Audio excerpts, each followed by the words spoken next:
Summit Africa 2021, which is virtual tagged Building the New Agro Order. I am Precious Destiny. This program and this summit is proudly sponsored or brought to you and organized by Sterling Bank. It promises to be amazing, educating, to tell you everything that you need to know about agriculture and the way forward, as well as the sustainability system in agriculture. Come along, and it promises to be amazing. Stay with us. The impact of agriculture in the economy cannot be overemphasized. Therefore, the need to move from oil to non-oil sector requires more concern. Nigeria has 80 million hectares of agricultural land area, which makes it one of the richest in the African economy. This year's Agriculture Summit Africa, organized by Sterling Bank, was born out of the need to shift the narrative in the agricultural sector by identifying the gaps in the agricultural industry and proposing solutions. Aswei Godalo, chairman of Sterling Bank, in his opening speech emphasized on the fundamental importance of strengthening this sector, the challenges it faces, as well as the potentials available. Board of Directors and Management of Sterling Bank PLC, I welcome you all to the 4th edition of the Agriculture Summit Africa, which we also call ASA 2021. Our theme this year is Building the New Agro Order. When we started the ASA 4 years ago, we conceived it as a powerful advocacy platform to provide solutions towards rebuilding and transforming our agricultural sector into a resilient growth driver.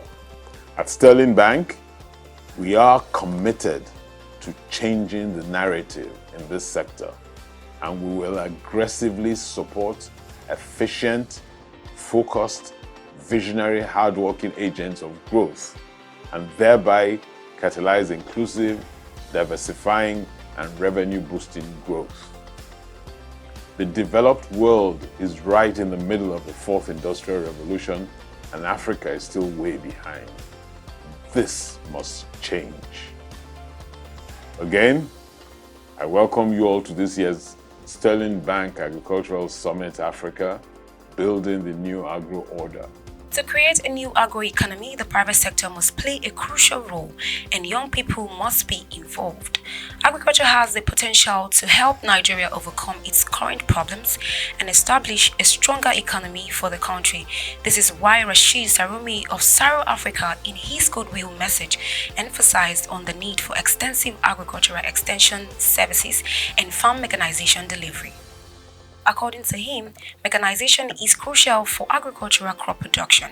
It contributes significantly to the development of value chains and food systems, as it has the potential to render post-harvest, processing and marketing activities and functions more efficient, effective and environmentally friendly. Keynote address, I did say, scores of companies are changing this narrative. So this narrative is there for us to change. It's changing already, but we want it at a scale that is much higher than what currently exists. And how can we do that? Stop blaming government. Government is providing the enabling environment. Businesses in this space are getting bigger, getting smarter from nothing. So we want more people to come, and then we can see the impact of that narrative. But let me say something, the narrative is already changing. But we need a pace. The gap between productivity and population growth is still a concern for me. During the panelist session, the speakers emphasized the need to increase the attention given to agriculture, saying that weak infrastructure networks increase the cost of conducting businesses. This means that an enabling environment is required to thrive in the agricultural sector, and this can be achieved by encouraging e-commerce companies and allowing more SMEs to be players in the ecosystem. However, Africa's exporting market should not be neglected, as it plays a vital role in the industry. These were the words of the Nigerian Port Authority representative Ayodele Duruwaye. He highlighted the need for capacity building, improved quality products, and treat issues pertaining charges given to exporters, cumbersome documentation processes, false declaration by exporters, and many more.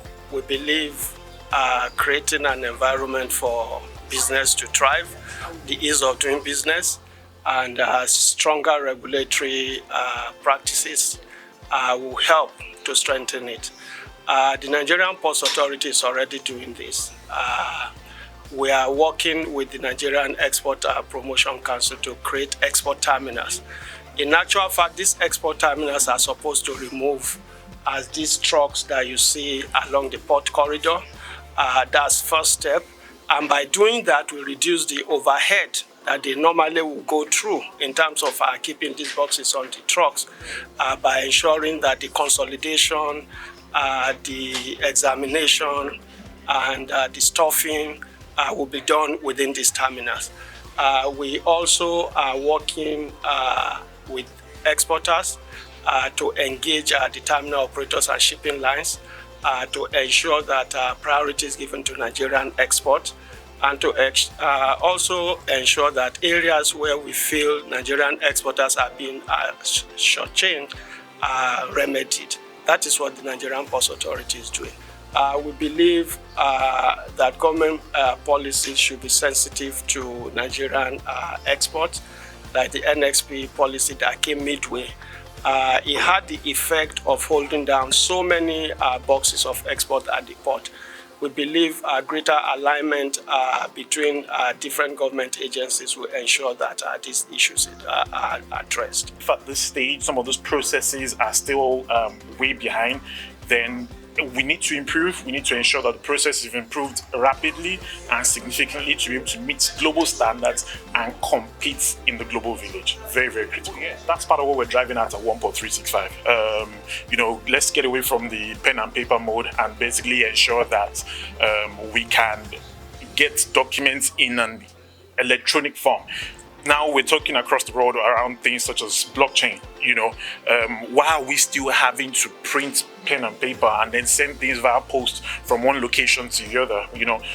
There are places across the world, now even within Africa, whereby from the comfort of your office, as an exporter, you can print your electronic bill of lading. That is where we should be getting to this stage.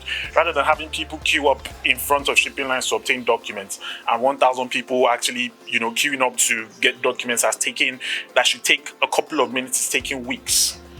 Yeah, this process has to be digitized, right from the booking process for the exporter down to the documentation process. It has to be streamlined, it has to be digitized. This will be the norm within the next couple of years across Africa and across the world, and we can't be left behind in Nigeria. The COVID-19 pandemic has greatly affected every aspect of the economy. This calls for the need to establish a strong and resilient force to survive future shocks across the African continent. In achieving this, startups in the industry should be highly supported and encouraged. This is why the team lead AgriFinance and Solid Minerals Sterling Bank, Abisola Awosanyo, said the bank has come up with different packages to help startups in the sector access finance. Well, for us, what is really key where we can help in increasing the competitiveness is to increase the overall quality of the products we have here, and to make sure that the companies that are processing, they have a reason to stay here because they have good quality raw material here, controlled, and that is for us the key to increase the competitiveness in the industry. Well, we actually, the way we work with banks that are financing people in the sector. So what we do is to show to the banks how secure the environment is in terms of how secure their trade is, and how the people they are financing, that they are financing good quality product that can be traced, and products that are in line with the quantity and the weight that were financed by the bank. So by creating this trust, we have the input of a finance, which is then that will grow the portfolio of, or the quantity these traders or these farmers can produce. This is one of our aims and our goals within the sector, to say, okay, why did we go into agriculture? Agriculture is an impact sector. It's a sector that provides over 60% of employment in Nigeria. And without food, all of us will not be here. So everybody sees agriculture as a sector that It's just there. But we felt coming into it, we'll be able to structure it. We'll be able to make it a bankable business, because a lot of people don't want to go into it because of the associated risk. But however, we have been able to understand the sector, and we have been able to put some structures in place to drive the sector in Nigeria. Part of what we do is provide advisory services. So if you are a startup, you want to come into the sector, we sit you down, we make you understand what you want to go into, why do you want to go into, and then we have products specifically for people who want to even start up. And so that's where we have our AgriFinance products, where with our products, we're able to help people who want to start up their business. We put the structures in place, we put everything that they need in place. And so, and we've been doing it, there are so many, even the people that are already into the sector, we'll be able to help them do multiple streams of businesses. They were into just one area, and we saw the opportunities in the market, and we said, why don't you increase your business to be this, to add this, to add this? And they are all doing very well. So even if you're a startup, we are there. The whole essence of us being set up is to provide also business advisory services. And so with that, we're able to help you with whatever you want to start up. We've done a lot of startup business. One of the largest rice processing mills in the country was financed by us. Even soya oil processing factory financed by us. So we have a lot of projects that are big that started from the very, very scratch. And we financed it when they were just bare land. And today they are big industries. And we will continue to do that, both at the micro, small, big enterprises. However, the Nigeria agricultural sector has continued to decline over the years, from a peak of 6.7% in 2012 to 1.79% in 2021. Prismark Rwani, the MD and CEO Financial Derivatives, gave detailed statistics of the state of the agricultural sector in the last 5 years. Nigeria is fertile and therefore stands as one of the Africa's leading agricultural production countries, yet the country is faced with poverty and hunger. He further said the threats of food security are grazing, deforestation, global warming, and desertification. Nigeria's food security index, which had risen to 43 in the year 2018, has dropped to 40.1. So the peak was 43.5. Okay, so we're growing gradually and consistently from 2012 to 2018, but now we have dropped. Threats to food security, open grazing, deforestation. Nigeria is the second highest in the world in deforestation, felling trees. So you have desert encroachment in the Chad area. We have deforestation, we have urbanization, and we have climate threats of global warming as well. For the period 2022 to 2024, the outlook for food security looks better and brighter. In this period, we expect the exchange rate mechanism in Nigeria to become more market determined. We expect Nigeria to embrace economic patriotism as well as open markets. We expect Nigeria to move from a Robinson Crusoe closed economic concept to an open economy.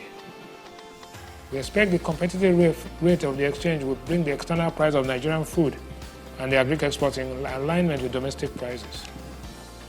We expect that this will encourage new investments in the sector to take advantage of the much bandied and over-labored word, which is potential, without reality. We expect the growth rate in the agri sector to be similar to that of Indonesia and Ivory Coast. And we expect that the Nigerian economy will move from being a what we call a natural wealth economy to becoming a production wealth economy. What I feel like very fundamental is the issue of de-risking. The issue of the big players, everybody wants the big players, the Nestle Food, the Nigerian breweries, but there are people in the middle whom bank or financial institution don't want to address. So that's the issue where the risking comes in. And the central bank has just, in fact, this conference cannot have come at a better time. Early last month, October 8th, CBN just released a guideline on credit guarantee company to allow lenders, financiers of supply chain to de-risk. But that's the most critical thing. That's critical tool. After technology, we have to de-risk. Because if you don't de-risk, we can't deploy. No matter how much you have your balance sheets, if you don't find a way to de-risk a particular client because or is not very popular, his invoices are not of investment grade, then it will remain there. Will not actually make that difference want to make. So for us to think, make that difference, be the new agro order, the issue of de-risking has to come in, and that's why we are grateful for what the director has done in that space. Oh well, I think logistics has a very, very critical role to play in agriculture because logistics is going to ensure that the products move from the farm to the end consumer and in the most optimal time, and also ensure that there is very little in-transit damages and losses of the product and also degradation of quality. Especially in agriculture, it's very time sensitive to ensure that the product stays fresh, it adheres to the kind of quality that is required by the end consumer. So logistics plays a very important role in ensuring all of this. There are multiple processes keeping in mind the end objectives, like I was just telling you. There is of course the reliance on technology to ensure predictive analytics to understand the kind of demand spikes for trucks to meet the requirement, have the flexibility to manage the seasonal peaks and troughs in demand. Then of course there is the requirement to give the cargo owner visibility across the supply chain through track and trace mechanisms. That's just for transportation, but then there is also ensuring warehousing, and that ensures the optimum product storage till it is shipped to the end customer. So all of these require very efficient processes to monitor and to ensure that even if there are deviations, they're quickly brought back on track, the corrections are effected. And with this, we've come to the end of this amazing program. I remain your wonderful host, Precious Destiny. Thank you so much to the organizers of this program, Sterling Bank, and as well as don't forget to follow us up on all our social media platforms.